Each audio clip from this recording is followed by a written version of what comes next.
दोस्तों अभी हम लोग जिस कंपनी के बारे में चर्चा करने वाले हैं उसका मार्केट कैप मात्र 57 करोड़ का है। एंड मार्केट कैप से ही आप लोग समझ गए होंगे ये कंपनी कितनी छोटी है, कितनी रिस्की है।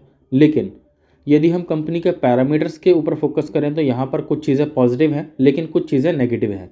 लेकिन कंसिस्टेंसी देखने को मिलती है, इन फ्यूचर ग्रोथ देखने को मिलती है। तो यहाँ से आप लोगों को 10 गुना, 20 गुना, 50 गुना, 100 गुना तक के रिटर्न्स भी हासिल हो सकते हैं। इतना बड़ा पोटेंशियल इसके अंदर देखने को मिलता है। अभी हम लोग जिस कंपनी के बारे में चर्चा कर रहे हैं उसका प्राइस मात्र 38 रुपये का देखने को मिलेगा, जिसके अंदर आज के दिन आप लोगों को लगभग 3.10% की गिरावट देखने को मिलती है मार्केट के साथ। ठीक है, मतलब फ्राइडे मार्केट में जो गिरावट देखने को मिली है, मार्केट अच्छे खासे परसेंटेज से टूटता हुआ देखने को मिला, जिसका असर आप लोगों को इस कंपनी के ऊपर भी पड़ता हुआ देखने को मिला है। कंपनी का नाम है गुरु कृपा James and jewellery limited, but actual में ये कंपनी आप लोगों को स्टॉक मार्केट में भक्ति जेम एंड ज्वेलरी लिमिटेड के नाम से देखने को मिलेगी। यदि हम इसके परफॉर्मेंस के ऊपर फोकस करें तो लास्ट एक महीने में इसके अंदर 10% की गिरावट देखने को मिलेगी। लेकिन 6 महीने की बात करें तो यहाँ पर रिटर्न्स काफ़ी अच्छे खासे देखने को मिलेंगे। काफ़ी अच्छी खासी ग्रोथ के बाद यहाँ पर आप लोगों को कंसोलिडेशन देखने को मिल रही है, प्रॉफिट बुकिंग देखने को मिल रही है। हम ये भी कह सकते हैं कि अच्छे खासे रिटर्न्स कमाने के बाद इन्वेस्टर्स थोड़ा सा पैसा अपना निकाल रहे हैं एंड मार्केट के अंदर जो हालात देखने को मिल रहे हैं उसका भी असर पड़ता हुआ देखने को मिल रहा है। अदरवाइज़ यदि हम इस कंपनी के लास्ट एक साल के पैटर्न के ऊपर फोकस करें तो यहाँ पर रिटर्न्स और अच्छे हैं। 5 ईयर्स के पैटर्न के ऊपर फोकस करेंगे तो यहाँ पर गिरावट है। मैक्सिमम लेवल पर फोकस करेंगे तो यहाँ पर 128% का पॉजिटिव रिटर्न देखने को मिलेगा। अभी हाल फिलहाल में जो ग्रोथ देखने को मिली है उससे ये कंपनी अपने लिस्टिंग प्राइस से तो ऊपर चली गई है, ठीक है, लेकिन इसने अपने प्रीवियस जो यहाँ पर रेजिस्टेंस वाला हाई था ये ब्रेक करके जो है यहीं पर स्टेबल होने की कोशिश करती हुई दिखाई दे रही है। ठीक है, तो प्राइस मेरे हिसाब से ठीक ठाक है, 35 का सपोर्ट बना रहेगा। यदि आप लोग चाहें तो इस कंपनी के ऊपर फोकस कर सकते हैं, लेकिन रिस्की बहुत है। ठीक है, छोटी कंपनी है, मात्र 57 करोड़ का मार्केट कैप है। इन फ्यूचर ये 5,700 करोड़ के मार्केट कैप लेवल को अचीव कर लेती है तो आपका पैसा 100 गुना तक करके दे सकती है। इतना इसके अंदर पोटेंशियल देखने को मिलता है। ठीक है, बट यदि गिरी तो आपका पैसा ज़ीरो भी हो सकता है। तो आप लोगों को अपने रिस्क के अकॉर्डिंग किसी भी तरह का फैसला लेना है, क्योंकि ये वीडियो सिर्फ और सिर्फ एजुकेशनल पर्पस के लिए है, इन्फॉर्मेशन के लिए है। मैं इस वीडियो के माध्यम से किसी भी तरह का रिकमेंडेशन नहीं कर रहा हूँ बाइंग का या फिर सेलिंग का। मैं ये नहीं कह रहा कि ये कंपनी बढ़ेगी, गिर भी सकती है, तो आप लोगों को फैसला अपने अकॉर्डिंग लेना है।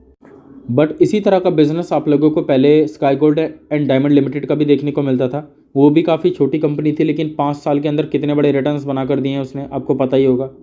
ठीक है, तो यदि हम छोटी कंपनीज़ के ऊपर भरोसा करेंगे और वो कंसिस्टेंसी मेंटेन कर लेती हैं तो डेफिनेटली आने वाले फ्यूचर में पैसा बनेगा। एंड यही बात मैं इसके लिए भी कह सकता हूँ। फिलहाल अपने हाई से हल्के से डिस्काउंट पर अवेलेबल है एंड अपने लोअर लेवल से काफ़ी अच्छे खासे रिटर्न्स बना कर दे चुकी है। हाँ, पीई मल्टीपल थोड़ा सा ऊपर है इंडस्ट्री पीई के अकॉर्डिंग, बट हाँ बुक वैल्यू से ज़्यादा ऊपर नहीं है।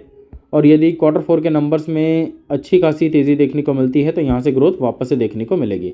सबसे बड़ी बात, कंपनी के नंबर ऑफ़ शेयर्स मार्केट में काफ़ी कम सर्कुलेट है, मात्र 1.5 करोड़ शेयर्स मार्केट में देखने को मिलेंगे एंड लगभग 10,000 शेयर होल्डर्स आप लोगों को इसके टोटल देखने को मिलते हैं। यदि इन सभी लोगों ने बेचना बंद कर दिया तो डेफिनेटली इसके अंदर तेज़ी काफ़ी अच्छी खासी देखने को मिलेगी।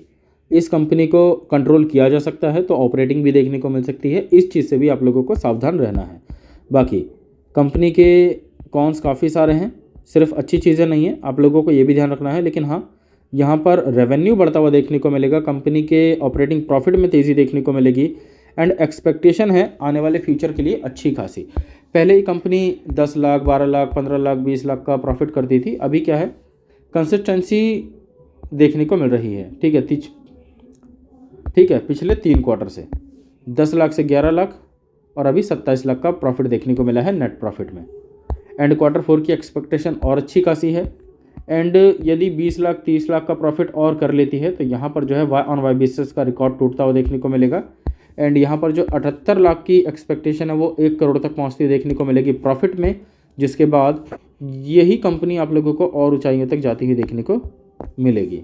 बट यदि Q4 के नंबर्स अच्छे खासे देखने को नहीं मिले तो यहाँ पर आप लोगों को गिरावट भी देखने को मिल सकती है। बाकी हाँ, एक बड़ा नेगेटिव पॉइंट ये है कि कंपनी के जो शेयर होल्डिंग पैटर्न है उसके अंदर इस बार जो चेंजेस देखने को मिले हैं वो अच्छे नहीं हैं। प्रोमोटर होल्डिंग जो है सेलिंग में जाती हुई देखने को मिली है। मतलब पहले यदि हम फोकस करें तो 39% के आसपास की होल्डिंग थी, फिर प्रोमोटर ने बाइंग की, 40.76 हो गया, फिर 40.62 थोड़ी बिकी, फिर 40.39, फिर बायबैक हुआ, फिर अभी यदि हम फोकस करेंगे तो 40% की होल्डिंग सितंबर में मात्र 10% रह गई एंड उसके बाद अभी मात्र 9.76% के आसपास, मतलब इस बार भी सेलिंग देखने को मिली है।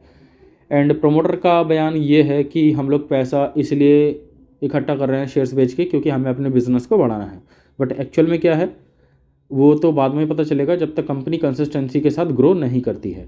यदि ग्रो नहीं हुआ तो फाइनेंशियली फंडामेंटली तो इसके अंदर गिरावट देखने को मिलेगी, ये चीज़ ध्यान रखना।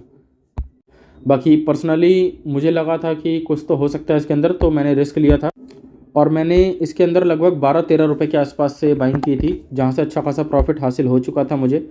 एंड लगातार मैं इस कंपनी में इन्वेस्ट करते जा रहा हूँ, जिसके चलते मेरा एवरेज ऊपर आ गया है एंड 11,707 शेयर्स मेरे पोर्टफोलियो में देखने को मिलेंगे, जिसकी इन्वेस्टमेंट वैल्यू 3,48,000 के आसपास देखने को मिलेगी एंड प्रॉफिट लगभग 1 लाख के आसपास है।